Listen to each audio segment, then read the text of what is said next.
Essayons d'étudier un peu à présent, dans ces différentes déclinaisons, la vicissitude de la diplomatie occidentale par le moyen de la séduction et de la ruse. Celle-ci est souvent adoptée lorsque l'approche brutale ne fonctionne pas contre les cibles de l'Occident.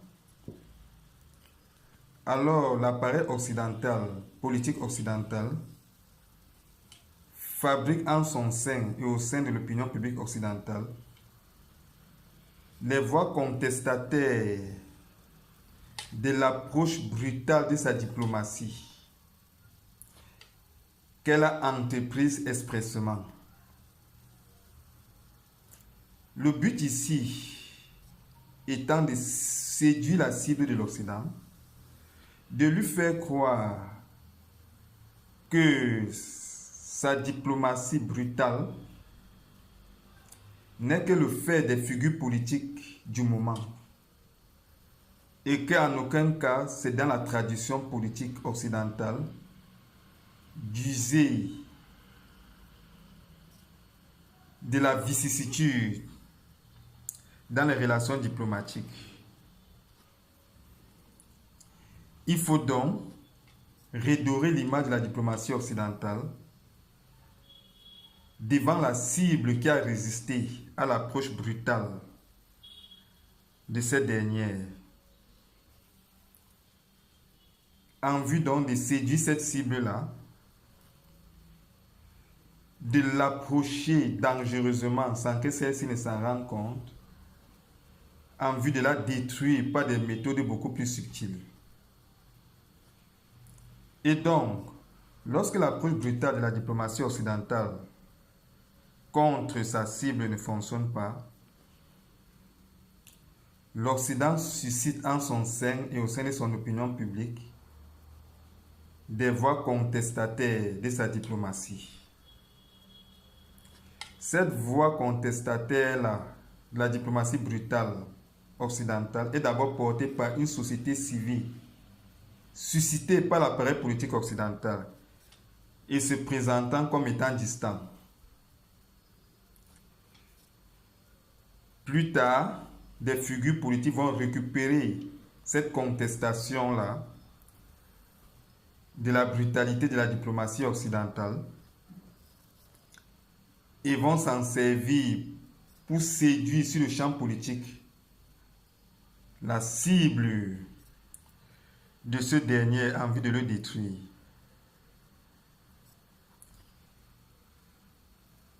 Ainsi,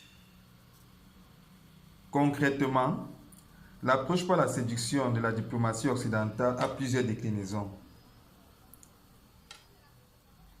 Une d'entre elles pourrait être définie comme étant l'approche par la séduction et la distraction.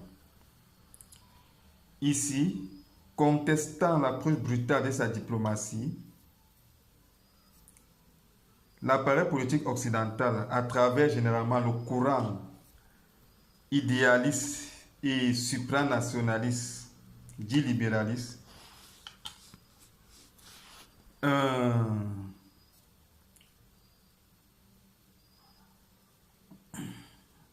conteste l'approche brutale de la diplomatie occidentale et contestant donc cette approche brutale de la diplomatie occidentale, cherche à s'attirer la sympathie de la cible de l'Occident à détruire et à s'attirer sa confiance. La cible de l'Occident donc, faisant de ce fait confiance et croyant à la possibilité d'une émancipation vers un élan vertueux de la diplomatie occidentale, baisse sa garde et se laissant distraire par l'espoir d'une civilisation de la diplomatie occidentale, laisse le temps passer jusqu'à ce que les conditions sur le plan international soit favorable ou que les circonstances quelconques soient favorables, alors l'approche répressive de la diplomatie occidentale reprend le dessus et achève le processus de vassalisation de cette cible. Cette approche a souvent été utilisée contre les pays africains. Déjà au XVIIIe siècle, ou jusqu'à la fin du XIXe siècle, si on se situe à ce niveau de l'histoire, l'Afrique équatoriale restait impénétrée par les puissances impérialistes occidentales. La densité de la végétation de la zone équatoriale de l'Afrique ne permettait pas des manœuvres militaires. Alors l'Église catholique romaine, qui est l'essence même du courant idéaliste et supranationaliste de l'appareil politique général occidental, va utiliser cet instrument religieux qu'est la Bible et va se servir des préceptes moraux véhiculés par ce livre-là pour s'attirer la confiance des pays africains, des populations africaines de la forêt équatoriale. Celles-ci donc vont faire confiance à l'Église catholique romaine et aux religions occidentales qui en découlent, vont les laisser les rapprocher, eux, les pays africains, et pénétrant à travers l'outil religieux qu'est la Bible, la forêt équatoriale, l'Église catholique romaine et les religions qui en découlent vont en connaître les méandres et vont ainsi transmettre les connaissances sur la schématisation de la forêt équatoriale aux organisations militaires occidentales, portées par des courants politiques nationalistes qui vont achever et matérialistes qui vont achever le processus brutal et militaire de vassalisation des Africains habitant cette région-là, de ce continent. On peut prendre aussi l'exemple d'après la Deuxième Guerre mondiale. L'international socialiste remporte la victoire sur le monde capitaliste lorsque l'Union soviétique va vaincre l'Allemagne nazie, qui n'était que l'outil répressif des puissances capitalistes occidentales. Alors, les Africains trouvent là, à travers la victoire de l'international socialiste sur le capitalisme, l'opportunité de s'affranchir de l'emprise impérialiste occidentale. De Gaulle va alors se présenter comme étant une figure politique tranchant avec l'approche brutale de la diplomatie française et va en profiter pour séduire les Africains. Il va leur promettre une indépendance et va leur accorder une indépendance factice. La résistance africaine ne va pas faiblir, notamment pour les Africains de la zone francophone du sud du Sahara. Et la politique gaulliste sera autant contestée que celle de Pétain. Alors une autre figure politique va émerger sur la scène politique française. Ça sera François Mitterrand, le prétendu socialiste, se présentant comme étant distant de l'approche brutale de la politique française perpétuée par De Gaulle. Les Africains vont lui faire confiance. Au lieu d'exploiter considérablement l'opportunité que leur offrait la bipolarisation du monde et la croissance en termes de puissance des mouvements socialistes internationaux. Au lieu d'exploiter cette opportunité sur le plan géopolitique, les Africains vont croire à l'émancipation de la politique française vers un élan de vertu. Se laissant distraire et le temps passant, le monde va finir par s'unir polariser avec la chute de l'Union soviétique.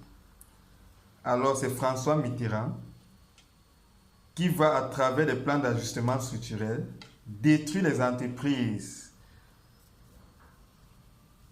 de l'Afrique francophone du sud du Sahara qui portaient l'économie des pays de cette région-là vers un élan de prospérité. François Mitterrand va imposer aussi aux Africains une liberté d'expression dont l'objectif sera d'exercer une pression politique sur les dirigeants africains afin de leur maintenir dans le giron impérialiste de la France. Ainsi, cette opinion publique-là, cette liberté d'expression-là ne va jamais contester ou questionner l'ingérence de la France dans la politique interne des pays africains et ne se limitera qu'à des questions électoralistes, aux contestations politiques autour des questions électoralistes. Voilà par exemple les différentes approches, les différents exemples de l'approche par la séduction et la distraction que les nations occidentales ont souvent eu à adopter, généralement contre les pays africains. Une autre approche, autre que celle par la séduction et la distraction, est aussi utilisée. Celle-ci pourrait être définie plus comme étant l'approche par la séduction et l'attraction. Et c'est une approche qui a souvent servi contre les nations arabes qui, à un moment donné ou à un autre de leur histoire, ont tenté de s'émanciper de leur complicité traditionnelle à la prospérité de l'impérialisme occidental. Ici, se rendant compte que sa cible lui échappe et que l'approche militaire ne parviendrait pas à la vassaliser,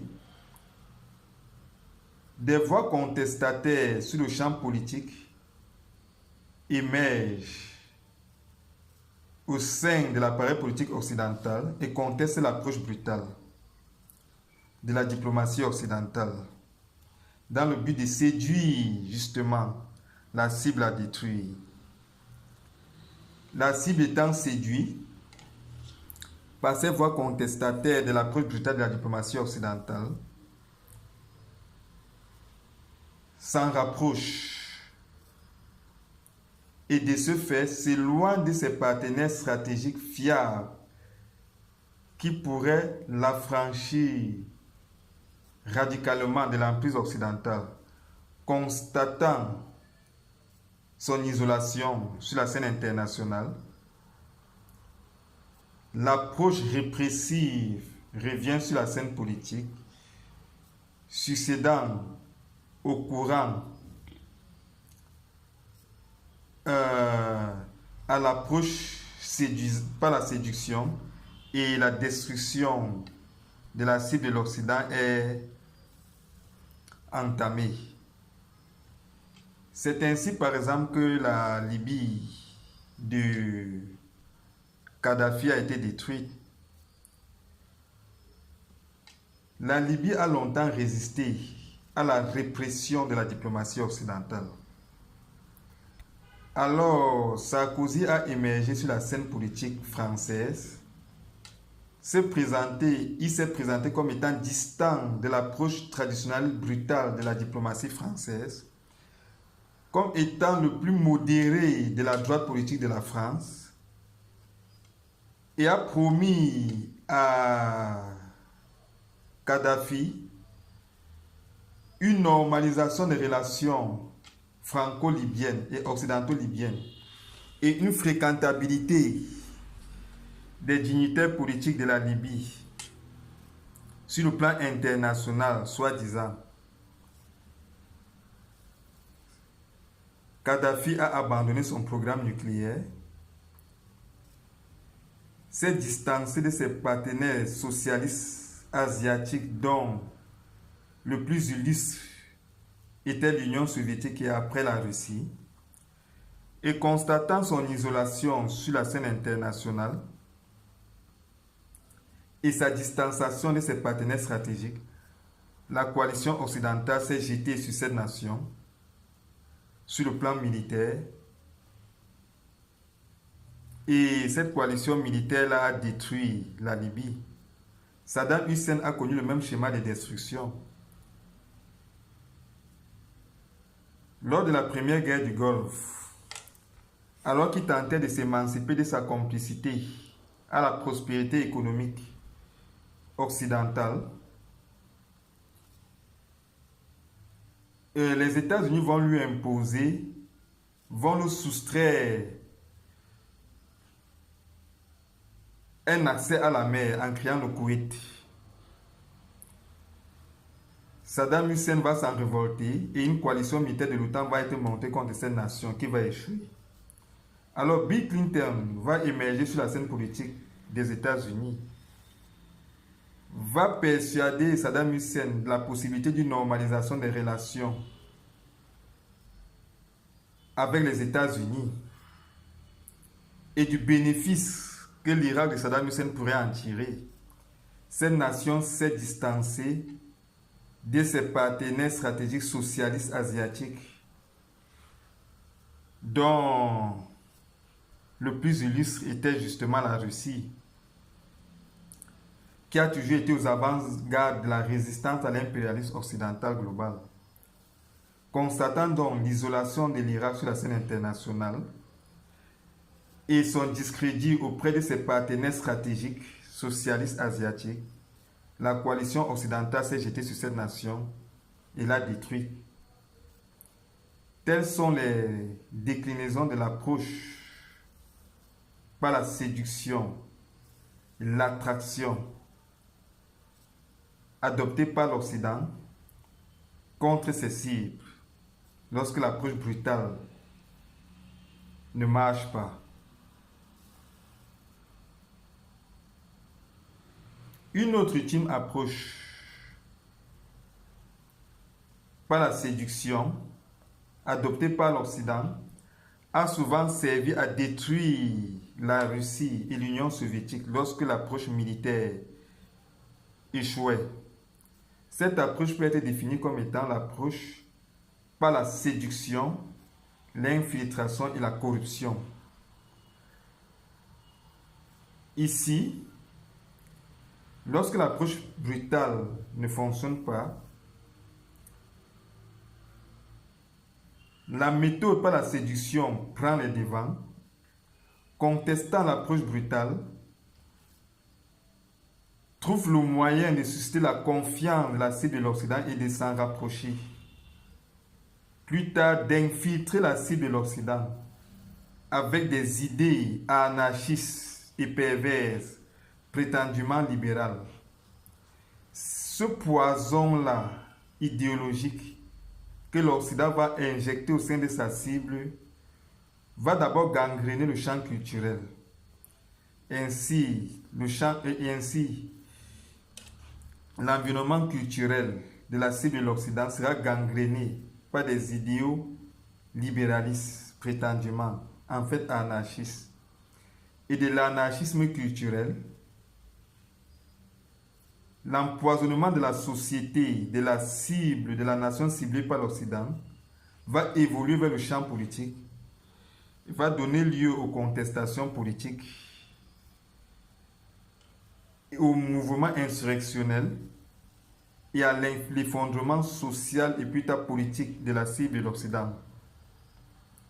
C'est de cette manière dont la Russie des Romanov a été détruite. Après avoir si bien résisté aux conquêtes militaires occidentales portées par Napoléon, pour séduire la Russie des Romanov, l'Angleterre va s'empresser de prendre Napoléon et de l'emprisonner. Séduisant ainsi cette monarchie russe, la monarchie britannique va l'approcher à travers des liens conjugaux. Il y aura des liens de mariage entre les deux monarchies. Au point où, au début du XXe siècle, le tsar de Russie était le cousin du roi d'Angleterre.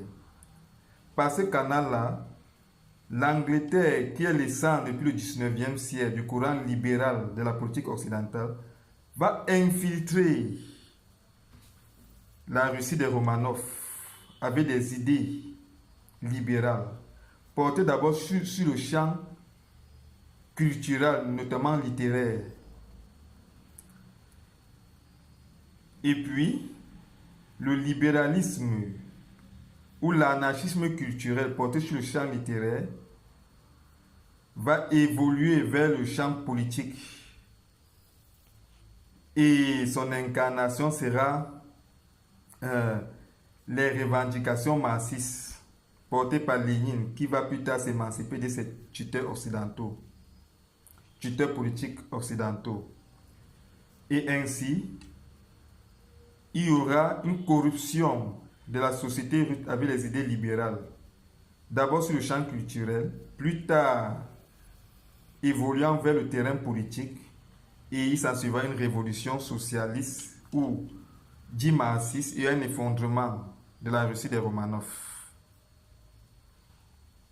Heureusement, plus tard, Lénine s'émancipera de ses tuteurs et lancera une véritable révolution socialiste qui va échapper à l'emprise des milieux capitalistes. Ce qui lui voudra cette haine des milieux capitalistes occidentaux. L'Union soviétique va connaître une destruction sur la base du même chemin. Alors qu'elle avait remporté des batailles sur le plan mondial auprès des nations qui cherchaient à s'émanciper de l'emprise du capitalisme occidental, qu'elle avait de se faire remporter des victoires, par exemple, à Cuba, au Vietnam, en Angola, auprès de ces nations en quête de souveraineté, Jimmy Carter va émerger sur la scène politique états-unienne et va se présenter comme étant opposé à l'approche traditionnellement brutale de la diplomatie états-unienne. Il va prôner un rapprochement entre les deux blocs, l'Est et l'Ouest. Sur le prétexte de ces rapprochements-là et de la cohabitation fraternelle entre les deux blocs, l'Occident va en profiter pour infiltrer l'Union soviétique avec des valeurs, avec des idées anarchistes dites libérales. L'anarchisme va d'abord porter sur le champ culturel, avec la promotion des artistes russes anarchistes, dits libéralistes, des artistes anticonformistes. Et l'anticonformisme culturel va évoluer vers le terrain politique et va donner lieu à des tendances anticonformistes politiques par rapport au courant traditionnellement socialiste de l'Union soviétique. Sur cette base, il y aura des mouvements indépendantistes qui vont surgir un peu partout, sécessionnistes qui vont surgir un peu partout en Union soviétique, et ce qui va entraîner donc l'effondrement de cette nation. Voilà enfin des exemples de l'approche par la séduction l'infiltration et la corruption interne adoptée par l'Occident contre ses cibles. Alors que ce soit le visage brutal et séduisant que l'Occident affiche, sa logique relationnelle avec d'autres nations ne change pas. C'est une logique hégémoniste. Il faut toujours s'en souvenir lorsqu'on a coopéré avec les nations occidentales.